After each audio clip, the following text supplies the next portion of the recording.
कभी पीएम मोदी को जिन्होंने दी चुनौती, जो राहुल प्रियंका के खास हैं, उन्होंने कैराना से सांसद इकरा हसन को क्यों किया याद। इमरान मसूद ने इकरा हसन को क्यों लोगों के बीच बुलाया, क्यों स्पेशली इकरा हसन से जनता के बीच ले लिया वादा। इकरा हसन ने इमरान मसूद के सामने जनता से क्या किया वादा, जिसे सुनते ही इमरान मसूद बजाने लगे तालियां। कैराना से सांसद इकरा हसन के सियासी रुतबे में तो कमाल है, कोई माने या ना माने। नई उम्र के सांसद के तौर पर जितनी इकरा हसन की बातों, उनके किए दावों को गंभीरता से लिया जाता है, शायद ही इस उम्र की कोई नेता हो। इकरा हसन की राजनीति में दम तो है, तभी तो चुनाव तारीखों की घोषणा से पहले सपा अध्यक्ष अखिलेश यादव ने मीरापुर विधानसभा सीट पर चुनाव प्रचार कराया। हरियाणा में जब विधानसभा चुनाव हुआ तो समालका विधान सीट से निर्दलीय प्रत्याशी ने इकरा को बहन मानकर याद किया तो वो दौड़ी दौड़ी चली आई। जब कांग्रेस प्रत्याशी को डर लगने लगा तो वो दौड़ दौड़कर इकरा हसन के पास आ गए।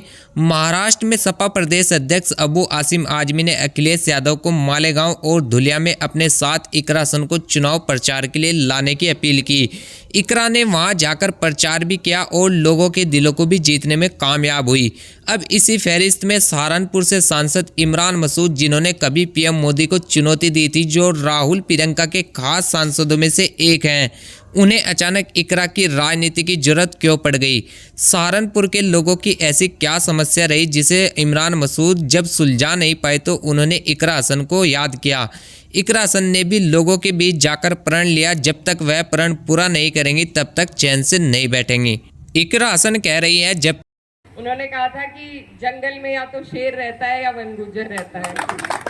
तो आप लोगों का जो जज्बा है, जिस परेशानियों के साथ आप अब भी अपना गुजर बसर कर रहे हैं,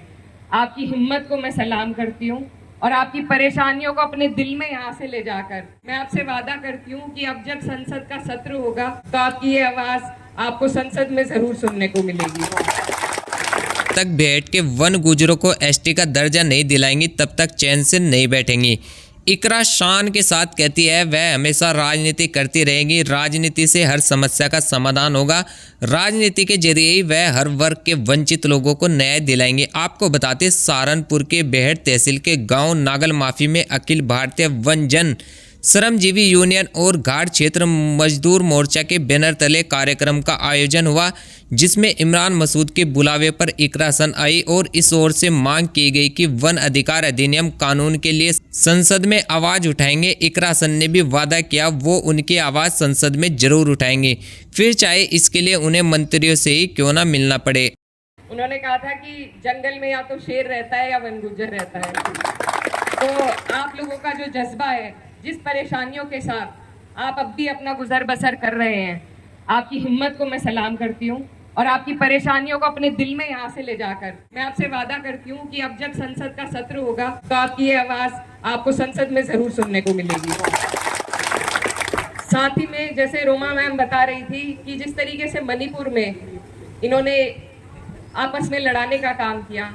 हमारे लोगों के अधिकारों को छीनने का काम किया, तो मैं ये भी कहना चाहती हूँ कि ये जो सारी लड़ाइयाँ आप और हम लड़ते हैं, जो हमारी परेशानियाँ हैं, ये सब कहीं ना कहीं राजनीति से जुड़ी हुई है। चाहे यहाँ पर आर्मी को आपके ऊपर इन्होंने काबिज कर दिया हो या फिर पूंजीपतियों का आपकी जो जंगल की जमीन है वो देने की इनकी मंशा हो,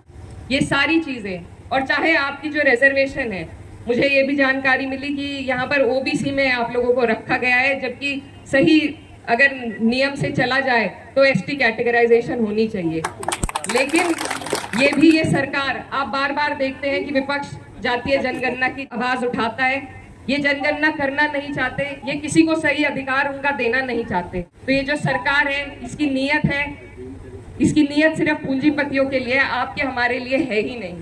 तो मुझे कई बार कई धरनों में हम गए तो लोग कहते हैं कि राजनीति मत करो, लेकिन मैं ये कहना चाहती हूँ कि हर चीज, आपके हर टैक्स, आपका पानी का, स्कूल का, शिक्षा का, चिकित्सा का, हर अधिकार जब सरकार से जुड़ा हुआ है तो राजनीति तो बीच में आनी ही चाहिए। तो इसलिए आप लोगों से मैं ये कहना चाहती हूँ, जितने वक्त से मैं राजनीति में हूँ, होश संभाला है, तो हम जानते हैं कि बेहट के लोग, यहाँ पर ज्यादातर बेहट के लोग मौजूद हैं, आप लोग यहाँ पर भाजपा को तो उठने नहीं देते। आगे भी मेरी आपसे यही गुजारिश है कि 2 साल में यहाँ पर राज्य का चुनाव है और अगर हमारी सरकार बनती है, मैं आपसे वादा करती हूँ कि आपकी ये जो अधिनियम है वन अधिकार अधिनियम जो 2006 में हुआ था, इसको लागू कराने का काम आज नहीं तो 2 साल बाद, अगर आपने हिम्मत दी, ताकत दी, तो हम इसे कराने का काम करेंगे। और उससे पहले संसद में चाहे मंत्रियों से मिलकर बैठकर बात करना हो या संसद में खड़े होकर आपके लिए लड़ाई लड़नी हो, हम किसी चीज से कतराएंगे नहीं। आपकी इसी तरीके से मेरा क्षेत्र दूसरा लगता है, लेकिन मुझे जानकारी है कि मेरे बड़े बुजुर्ग जो यहाँ बैठे हैं, मेरी माएँ बहनें जो बैठी हैं, मेरे लिए यहाँ से उन्होंने दुआ करी,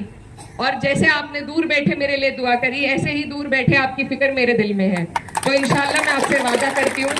कि वन अधिकार न सिर्फ वन बूझरों के, पर जितने भी 36 कौम जो यहाँ पर हमारी मौजूद है, सभी के अधिकारों को लड़ने का, सभी को एसटी कैटेगराइजेशन मिले, आपका वन अधिकार अधिनियम 2006 लागू हो, ये दोनों काम हम पुरजोर तरीके से उठाने का काम करेंगे। और मैं मुन्नी लाल जी को कहना चाहती हूँ कि मैं क्योंकि नई हूँ और इमरान मसूद साहब पुराने हैं, उनको जानकारी ज्यादा है, लेकिन मैं आपके साथ बैठना चाहूंगी, घंटा 2 घंटा 3 घंटा, आप मुझे तफसील के साथ सारी समस्याओं से अवगत कराएं, और मैं पूरी कोशिश करूंगी कि जिस तरीके से आप बताएंगे उसी ईमानदारी के साथ मैं भी आपकी लड़ाई लड़ूं। बहुत आपने मुझे यहाँ बुलाया, मैं जो बहुत तलबगार हूँ, तो इसी तरह आप हमारी हिम्मत बनिए, हम आपकी ताकत बनने का काम करेंगे, इसी तरह ये कारवां आगे बढ़ेगा। तो आपसे मैं इजाजत लेना चाहती हूँ। बहुत बहुत शुक्रिया, धन्यवाद।